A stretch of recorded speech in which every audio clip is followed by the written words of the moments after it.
श्री शिवाय नमस्तुभ्यम। हम सबको पता है कि आज है 13 जून यानी कि शिव शुक्रवार का बहुत ही प्यारा सा दिन। और अगर आपको अपनी फैमिली में परिवार में भर भर की खुशियाँ चाहिए ताकि आपको ऐसा लगे कि परिवार हमारा कभी भी उदास ना हो, तो आटे का एक गोल दीपक बनाइएगा और एक छोटा सा दिया अपने घर में लगा के देख लेना। भगवान शिव की कृपा इस शुक्रवार के दिन पे जो भी इस उपाय को करता है, भगवान की कृपा घर परिवार पर हमेशा बनी रहती है ना। देखो, थोड़ा सा समझने की कोशिश करते हैं। इस उपाय के लिए स्पेशली जो हमें लेना होगा वो आटे का दिया ऐसा माना जाता है। बट मैं आपको बता दूं ना कि आटे का दिया भी लोग नहीं बना पा रहे। अब सोच के देखो आप लोग, मेरे पास ऐसी फ़ोटोज़ आती है ना, मैं आपको बता भी नहीं सकता हूँ। ऐसे व्हाट्सएप पे बहुत लोग फोटो, भैया ऐसे बना लें ऐसे बना लें, मतलब उनको आटे का दीपक बनाने नहीं आता। लिटरली बताऊँ आपसे मैं, तो अगर बना पा रहे हो भाई तो बहुत अच्छी बात है, नहीं बना पा रहे हो तो ऐसे नॉर्मल सा मिट्टी का ही दिया ले लो और इस मिट्टी के दीपक के अंदर जो डालोगे ना वो तिल का तेल डालोगे। ध्यान रखिएगा, यहाँ पर आपको घी का इस्तेमाल नहीं करना है। आज क्या डालोगे? तिल का तेल। चाहे आप आटे का दिया लगा रहे हो या फिर आप मिट्टी का दिया ले रहे हो, उससे कोई मैटर नहीं करता, कोई मतलब नहीं है। बट आप लोग को तिल का तेल ज़रूर डालना है, ठीक है ना।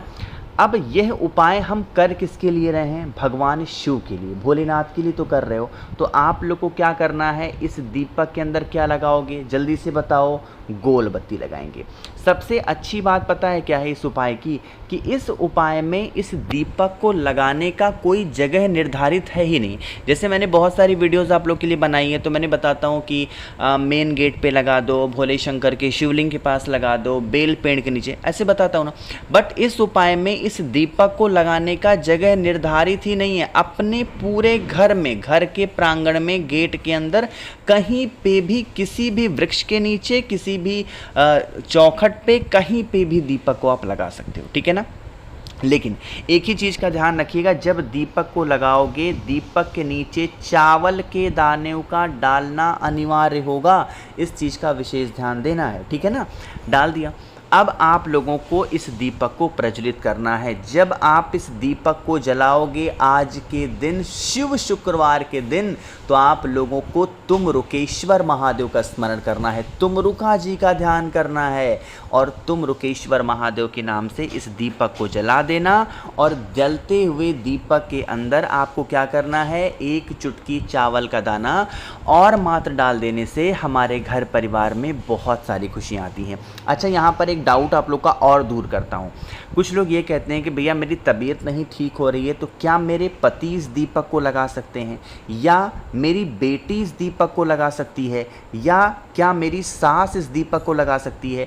देखो, आपके घर के अंदर रहता हुआ कोई भी व्यक्ति, चाहे वो छोटे से छोटा बच्चा हो या फिर 90 साल का कोई बूढ़ा व्यक्ति हो, घर का कोई भी एक भी सदस्य अगर दीप प्रज्वलित घर में करता है भगवान के नाम का, तो उसका फल पूर्ण परिवार, पूरे परिवार को मिलता है। तो कभी आप ये मत सोचा करो कि आज मेरी तबीयत नहीं ठीक है, हम नहीं उपाय कर पा रहे हैं तो हमें फल नहीं मिलेगा। नहीं, ऐसा नहीं है बच्चा।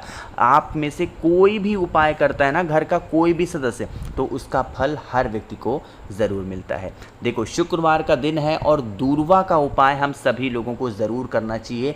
ये बहुत आसान सा उपाय है और इस उपाय को मात्र करने से आप अपनी, मतलब जैसे होता ना कि हम भैया पशुपतिनाथ का व्रत करते हैं, हम ये व्रत करते हैं, हम वो व्रत करते हैं ना, ये बहुत सारे लोग कहते हैं। तो आप लोगों को क्या करना है? इस उपाय के लिए एक चुटकी, मतलब एक चुटकी में जितने भी आपके दूर्वा आ जाएं उससे कोई मतलब नहीं है, बस मात्र एक चुटकी दूर्वा लीजिएगा। अपनी इच्छा के लिए इस उपाय को करना है।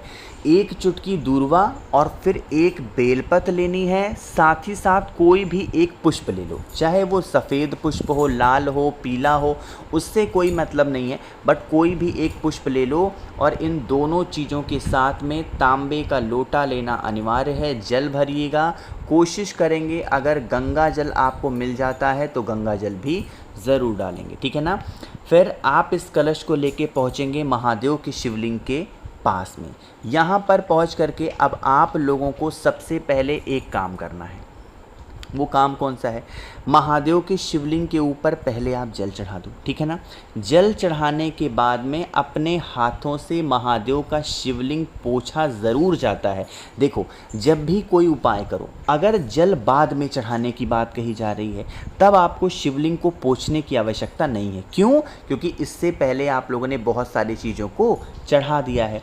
बट जब आपसे ये कहा जाए कि हमें पहले महादेव के शिवलिंग के ऊपर जल चढ़ाना है, तो यहाँ पर जल चढ़ाने के बाद में शिवलिंग को पोंछा जाता है हाथों से, ठीक है ना। पोंछने के बाद में आपके पास में जो दूर्वा है, जो आपके पास में बेलपत्र है और जो आपके पास में क्या है, क्या बोलते हैं उसको, फूल है, उस फूल को क्या करना है, महादेव के शिवलिंग के ऊपर आपको समर्पित कर देना है, ठीक है ना। करके देखिएगा इस उपाय को। अपनी मनोकामना, अपनी इच्छा, अपने विशेष की पूर्ति के लिए इस उपाय को मात्र करने से हमारे घर परिवार में बहुत सारी खुशियाँ ज़रूर आती हैं, ठीक है ना। करिएगा। तो यहाँ पे 2 उपाय आपको समझ में आ गए हैं। शुक्रवार का दिन है और ये गुड़ का उपाय आपको ना बताऊँ ऐसा कैसे पॉसिबल है, लेकिन ये पॉसिबल तभी हो पाएगा जब आप सब लोग करेंगे वीडियो को लाइक। जिसने अभी तक चैनल को सब्सक्राइब नहीं किया, मेरी आवाज़ आप पहली बार सुन रहे हैं, चैनल को ज़रूर सब्सक्राइब करेंगे, ठीक है ना। देखो, अब हमें क्या करना है इस उपाय के लिए। आप सभी लोगों को इस उपाय के लिए ज़रूरत पड़ने वाली है गुड़ के टुकड़ों की।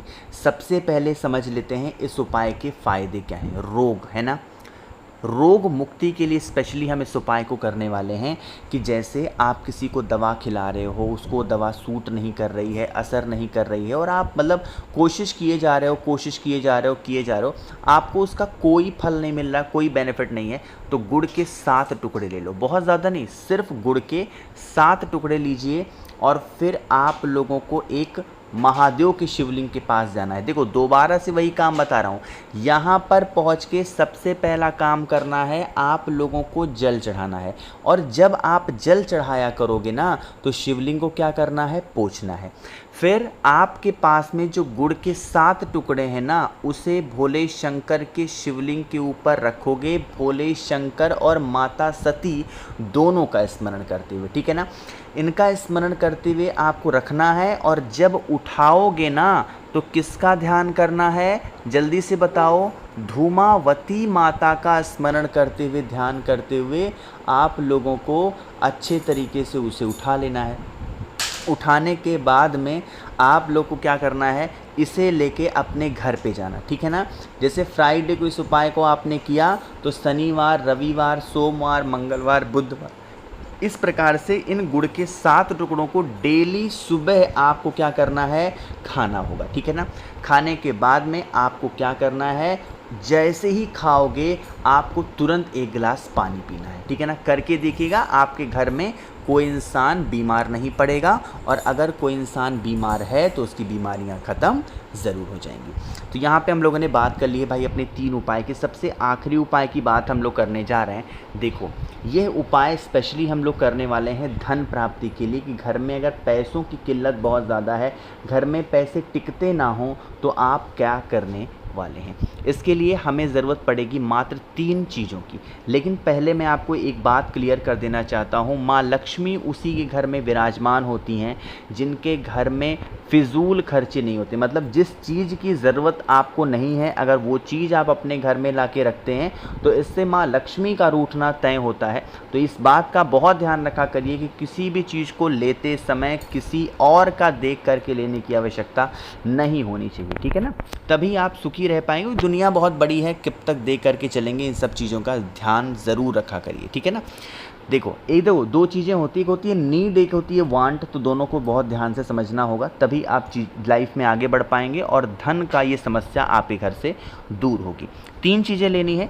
एक तो आपको कमलगट्टा लेना है, दूसरा आप लोग को काली मिर्च लेनी है, और लास्ट में आप सभी को लेना होगा इस प्रकार से लौंग। इन तीनों चीज़ों को लीजिएगा, लेकिन यहाँ पर गिनती करना भी अनिवार्य है। 5 लौंग लेंगे, 5 काली मिर्च लेंगे और 5 कमलगट्टा लेंगे और कहाँ पे लेके जाओगे? महादेव के शिवलिंग के पास लेके जाएंगे। उन तीनों चीज़ों को हाथ में लेकर के 7 बार महादेव के शिवलिंग के ऊपर से घुमाना है। कितनी बार घुमाओगे? 7 टाइम्स, 7 बार घुमाना। और जो आपकी मनोकामना हो, जो आपकी विशेष हो, चाहे वो धन को लेके, व्यापार को लेके, नौकरी को लेके, पैसों के लेके, वो कामना करते हुए महादेव के शिवलिंग के ऊपर रख देना। इससे आपके परिवार में कभी धन संपदा की कमी नहीं होगी। माँ लक्ष्मी का वास घर में आपके ज़रूर बना रहेगा। ठीक है ना? तो यहाँ पे भाई मैंने कोशिश की आप सभी को सारी चीज़ों को अच्छा बताने की। वीडियो पसंद आई हो तो लाइक करिएगा। कुछ पूछना है नीचे कमेंट सेक्शन में पूछें। और मेरे जितने भी भाई बहन आवाज़ आज मेरी पहली बार सुन रहे हैं, चैनल को ज़रूर सब्सक्राइब करेंगे। और ध्यान रखिएगा कि अगर आपको रोग मुक्ति का कोई उपाय करने से फ़ायदा होता है तो डॉक्टर की दवा बंद नहीं करनी है। ठीक? श्री शिवाय, नमस्तुभ्यं।